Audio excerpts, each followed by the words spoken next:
बहू, मैं इस घर की मालकिन हूँ, तुम्हारे बच्चों की। आया नहीं। मम्मी जी, मेरे ऑफिस जाने का समय हो रहा है। आप यश को दूध पिला देना और कुकर में उसके लिए थोड़ी सी खिचड़ी चढ़ा देना। और हाँ, यश दोपहर को जब सोकर उठे तो ऑरेंज जूस भी बना देना। उसमें बर्फ मत डालना, नहीं तो गला पकड़ लेगा। और नियति जब स्कूल से आए तो बस स्टॉप पर जाते वक्त छतरी ले जाना मत भूलना। बहुत तेज धूप है, उसका बैग भी भारी है, तो बैग आप ही उठा लाना। मैं जा रही हूँ, मुझे देर हो रही है। उदय को लंच के साथ सलाद देना मत भूलना, वरना वो खाना नहीं खाएंगे। अक्षिता अपनी सास भावना जी को रोज की तरह सारे दिशा निर्देश देकर ऑफिस के लिए चली गई। उन्होंने अपने बेटे उदय का लंच बॉक्स तैयार किया, साथ में दही सलाद भी रख दिया। फिर उसे नाश्ता देकर वो खुद भी पूजा करने लगी थी कि 1.5 वर्षीय यश उठकर मम्मी मम्मी कहकर रोने लगा। भावना जी ने उसे चुप कराया और दूध पिला दिया। तभी उदय टिफिन लेकर ऑफिस चला गया तो काम वाली बाई आ गई। अरे, तू आज जल्दी आ गई, थोड़ा देर रुक जा। मैंने अभी तक घर समेटा नहीं है। बच्चों ने सारा घर बिखार दिया है। और वो जल्दी जल्दी घर समेटने लगी। मेम साहब, ये तो आपका रोज का है। मुझे देर हो जाती है, ये एक यही घर नहीं है, और भी घर काम करने को जाती हूँ। सब ऐसे ही करने लगेंगे तो शाम तक मैं यहीं रहूंगी क्या? मेरे भी घर बार बाल बच्चे हैं। काम वाली जल्दी मचा रही थी तो भावना जी ने भी जैसे घर था वैसे समेट दिया और वो झाड़ू पोछा करके चली गई। वो रसोई में गई तो बर्तनों का ढेर देखकर उनका सिर चकरा रहा था। उन्होंने सारी बिखरी रसोई ठीक की और बर्तन धोने लगी। तभी यश रसोई में आकर बर्तन फैलाने लगता है और गीले में फिसल जाता है तो फिर से रोने लगता है। भावना जी घबरा जाती हैं और उसे गोद में लेकर चुप कराती हैं, बहलाती हैं। तभी अक्षिता का फोन आता है। आपने यश को दूध पिला दिया क्या? और हाँ, अगर पिला दिया तो उसे नहलाने से पहले उसकी मालिश अच्छे से कर देना। उसकी सारी स्किन रूखी हो गई है। और बिना कुछ सुने फोन रख दिया। उन्होंने फटाफट से उसकी मालिश करी और खेलने के लिए छोड़ा।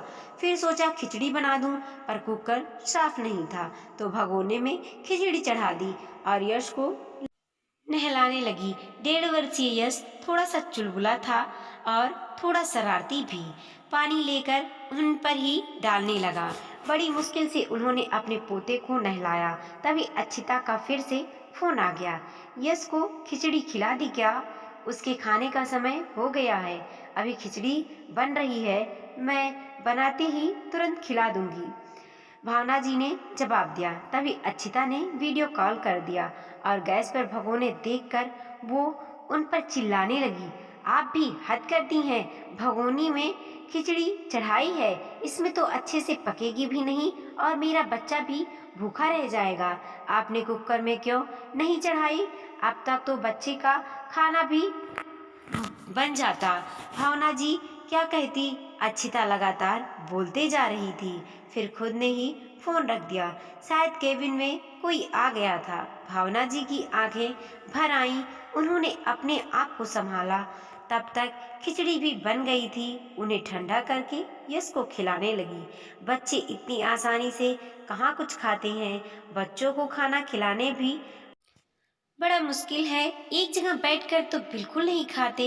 यश के पीछे दौड़ भाग करके वो थक गई थी। थोड़ी देर थक कर बैठ गईं।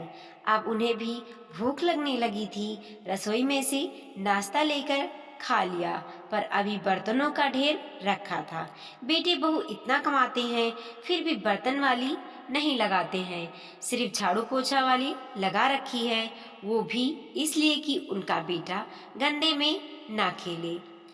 उम्र 65 की ज्यादा नहीं थी, पर बीमारी इंसान को समय से पहले ही बुढ़ा बना देता है। डायबिटीज के कारण जल्दी थक जाती थी और बहुत जल्दी भावना जी को भूख भी लगती थी। उदय उनका एकमात्र संतान था। उसी का पालन पोषण किया और उसे अपने पैरों पर खड़ा कर दिया। अभी 10 साल पहले पति की मृत्यु हुई थी। तब तक उदय नौकरी पर लग गया था। उसके जाने के बाद अक्षिता घर की बहू बनकर आई। पढ़ी लिखी नौकरी पेशा बहू को वो नहीं लाना चाहती थी, पर बच्चे आजकल के कहाँ सुनते हैं। उदय को अक्षिता से ही शादी करनी थी। उन्होंने समझाया भी था कि बेटा, तू और बहू दोनों नौकरी पे चले जाएंगे तो मैं घर में अकेली क्या करूंगी। पर उदय ने भी जवाब दिया, मम्मी, बड़ा शहर है, भारी खर्चे हैं। पत्नी भी कमाएगी तो घर अच्छे से चलेगा, वरना एक की कमाई से पार नहीं पड़ता है। फिर मेरे सभी दोस्त की पत्नियां कमाती हैं, ऑफिस जाती हैं, तो मैं घरेलू लड़की अपने लिए नहीं लाऊंगा।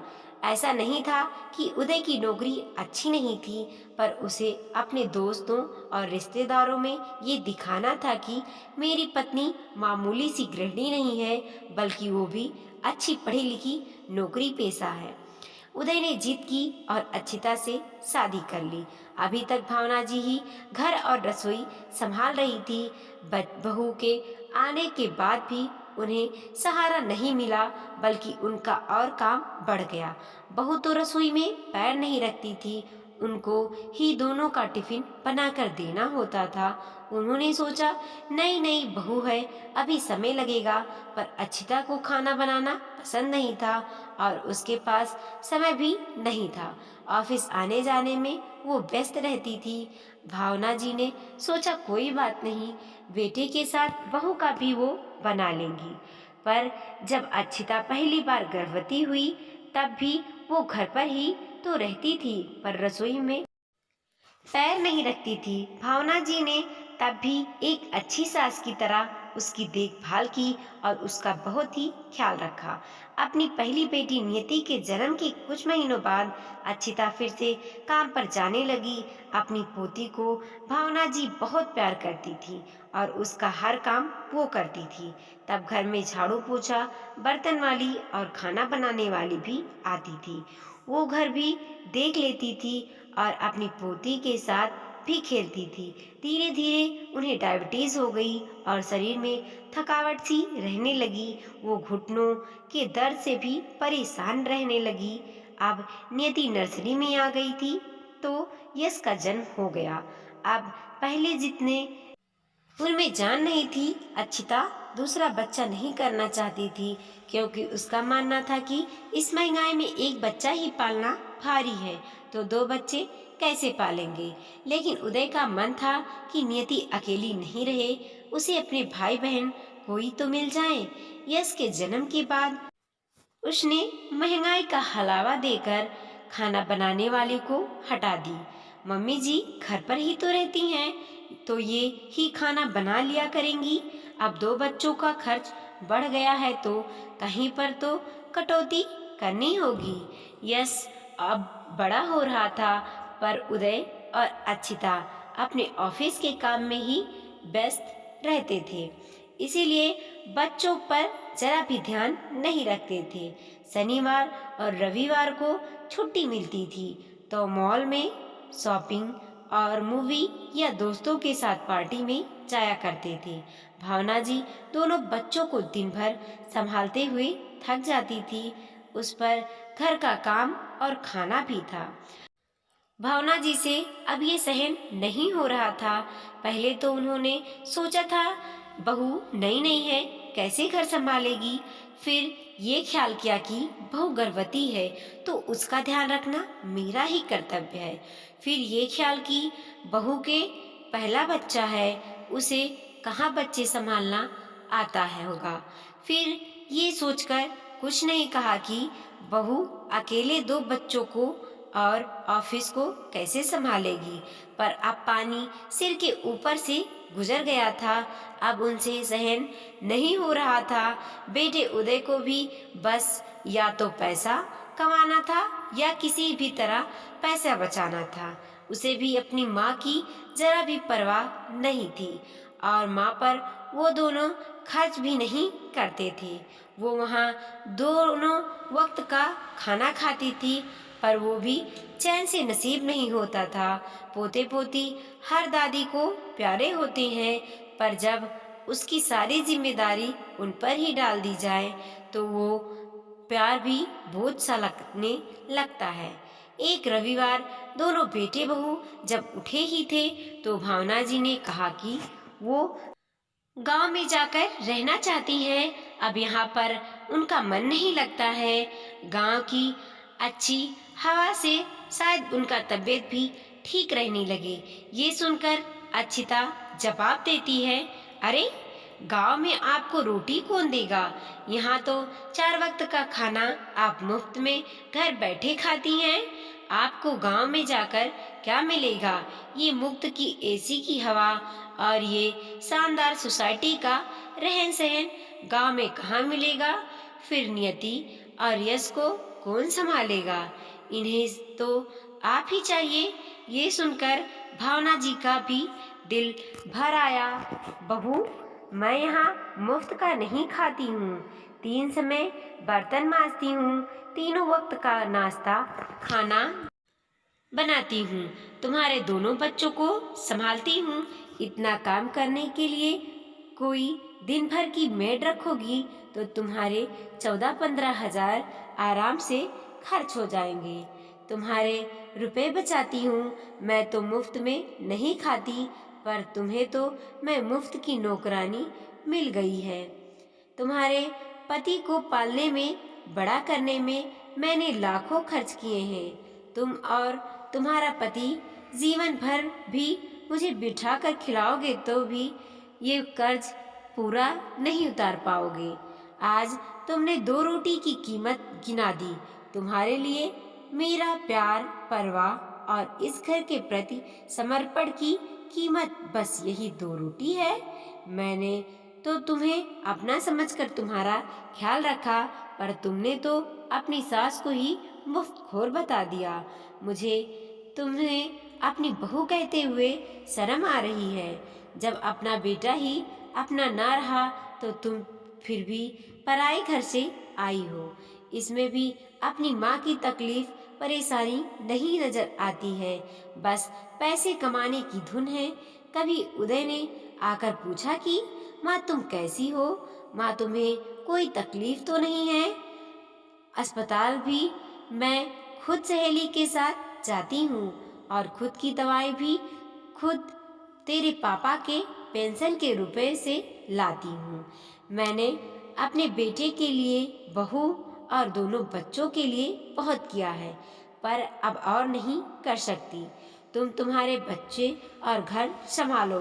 वैसे तो घर मेरे पति और मेरा बसाया हुआ है, पर एक माँ होकर अपने बच्चों को बेघर नहीं कर सकती हूँ।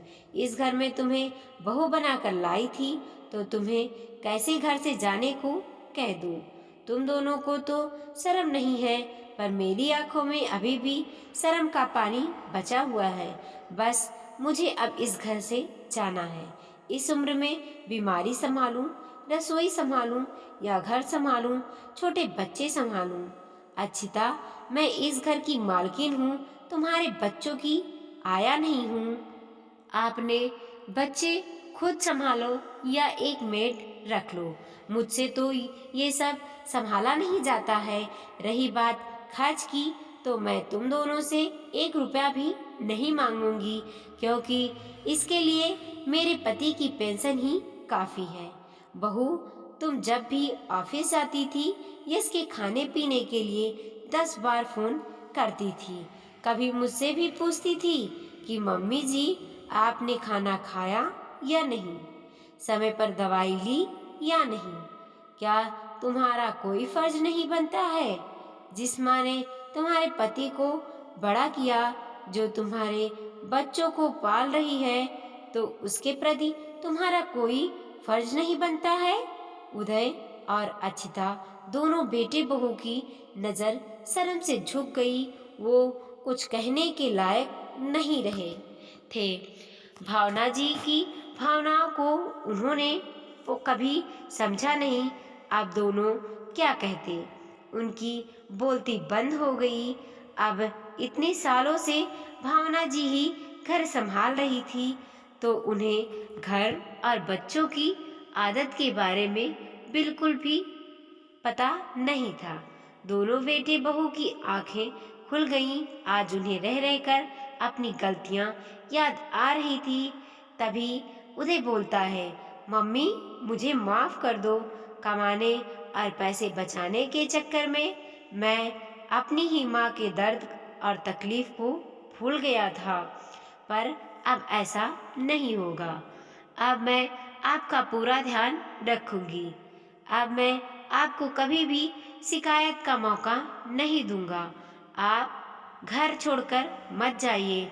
मुझे और अक्षिता को तो घर के बारे में और बच्चों की आदतों के बारे में कुछ भी नहीं पता है। तभी अक्षिता भी माफी मांगती है, मम्मी जी मुझे भी माफ कर दो। आपने माँ बनकर हम सबका ध्यान रखा और मैंने आपको कभी साथ समझकर आपका आदर सम्मान नहीं किया। आप चली जाएंगी तो दोनों बच्चे कैसे रहेंगे?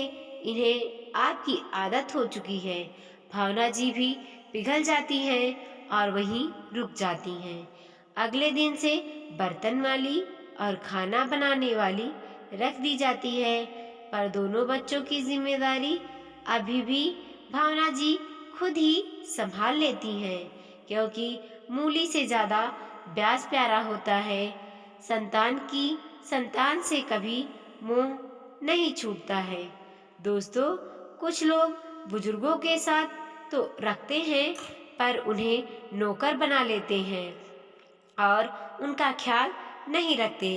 अपनी संतान को पालने और बड़ा करने में ही माता पिता थक कर चूर हो जाते हैं। बुढ़ापे में फिर से उन पर वही जिम्मेदारी दी जाए तो उस उम्र में वो कैसे निभा पाएंगे? हर संतान का कर्तव्य है कि जैसे वो अपने बच्चों का ध्यान रखते हैं, वैसे ही अपने माता पिता का भी ध्यान रखें। वीडियो को लाइक कीजिए, कमेंट कीजिए और अपने दोस्तों के साथ जरूर शेयर कीजिए। चैनल पे नए हैं तो प्लीज़ सब्सक्राइब कीजिए और देखते रहिए मोटिवेशनल स्टोरी।